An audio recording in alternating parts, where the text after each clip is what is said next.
ಆತ್ಮೀಯ ವೀಕ್ಷಕರೇ, ಎಲ್ಲರಿಗೂ KP ಎಕ್ಸಲೆಂಟ್ ಕ್ಲಾಸಸ್ಗೆ ಸ್ವಾಗತ.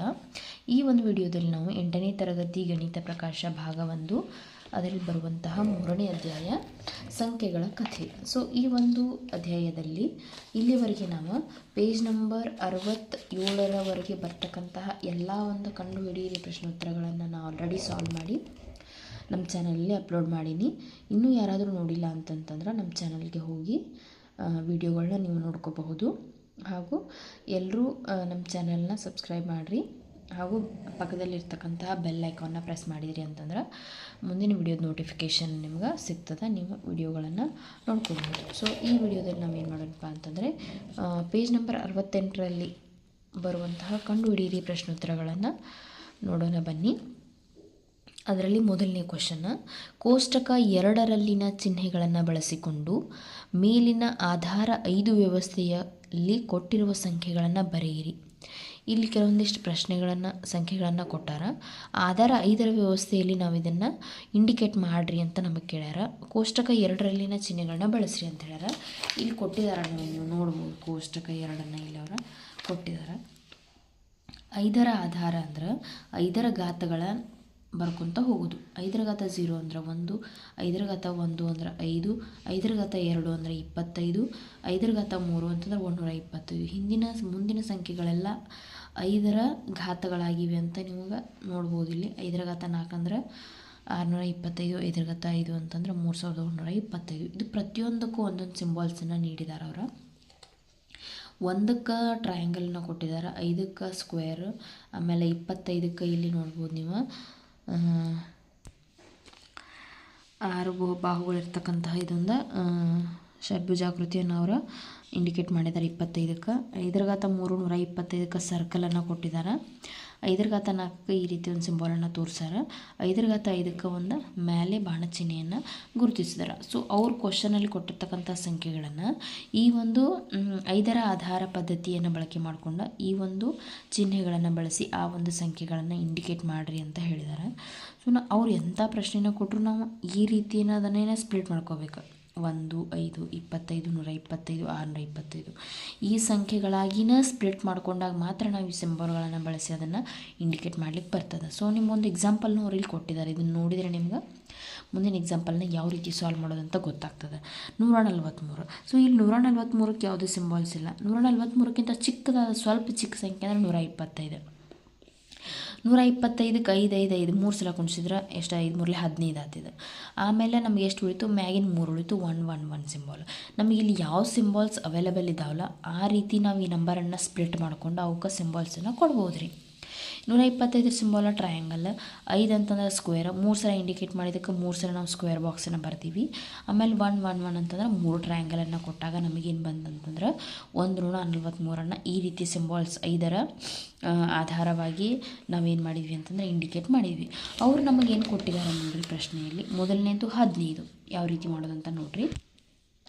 15 ಯಾವ ರೀತಿ ಸ್ಪ್ಲಿಟ್ ಮಾಡ್ಕೋಬೋದು. ಸೊ ನಮಗೆ 5ರ ಘಾತ 1 ಅಂದ್ರೆ 5. 5ಅನ್ನು ನಾವು ಸ್ಕ್ವೇರ್ ಬಾಕ್ಸಲ್ಲಿ ಅದನ್ನು ಏನು ಮಾಡ್ತೀವಿ ಅಂತ ರಿಪ್ರೆಸೆಂಟ್ ಮಾಡ್ತೀವಿ. ಸೊ ನೋಡಿರಿ 15ಅನ್ನು 5 + 5 + 5 ಅಂತ ಸ್ಪ್ಲಿಟ್ ಮಾಡ್ಕೊಂಡಿನಿ.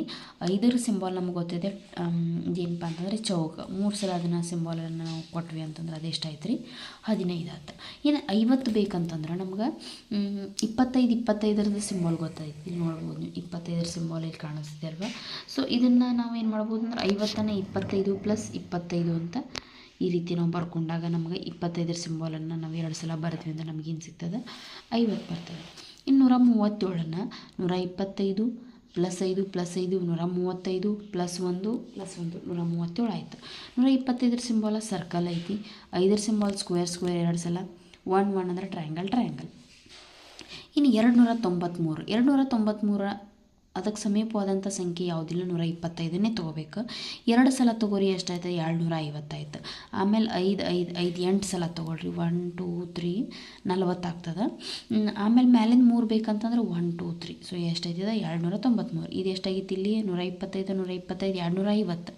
250ಕ್ಕೆ ಇದು ಎಷ್ಟಾಯ್ತು? 40 ಆಯ್ತು. 5 8 40. 8 ಸಲ ಇದನ್ನು ಬರೆದ್ರೆ 40 ಆಯ್ತು. 5 8 40 ಆಯ್ತು. ಅಂದರೆ 290 ಆಯ್ತು. 290ಕ್ಕೆ 3 ಕೂಡಿಸಿದ್ರೆ 293 ಆಯ್ತು. 125ರ ಸಿಂಬಾಲ ಸರ್ಕಲ್ ಸರ್ಕಲ್ 2 ಸಲ ಬರೀಬೇಕು, 2 ಸರ್ಕಲ್. 8 ಸಲ 5 ಐತಿ, 8 ಸಲ ನಾವು ಇದೇನಪ್ಪ ಅಂದ್ರೆ ಚೌಕಚಿತ್ರ ತೆಗಿಬೇಕು. ಆಮೇಲೆ 1 1 1 ಅಂತಂದ್ರೆ ಟ್ರಯಾಂಗಲ್ ಅಂದ್ರೆ 1. ಸೊ 3 ಟ್ರಯಾಂಗಲ್ ತೆಗೆದ್ವಿ ಅಂತಂದ್ರೆ ನಮಗೇನು ಸಿಗ್ತದೆ, 293 ಸಿಗ್ತದೆ. ಇನ್ನು 651 ಯಾವ ರೀತಿ ಇಂಡಿಕೇಟ್ ಮಾಡೋದು ಅಂತಂದ್ರೆ 651 ನಮಗೆ 625, 5ರ ಘಾತ 4 ಅಂತಂದ್ರೆ 625. ಅದರ ಸಿಂಬಲ್ ಈ ರೀತಿ ನೀವು ನೋಡ್ಬೋದು. ಇಲ್ಲಿ ಸಮರೂಪ ಟೈಪ್ ಹೆಂಗೆ ನೀವು ಸಿಂಬಲ್ ಇಂಡಿಕೇಟ್ ಮಾಡ್ತಿಲ್ಲ ಆ ರೀತಿ ಈ ಸಿಂಬಲ್ ಐತಿ.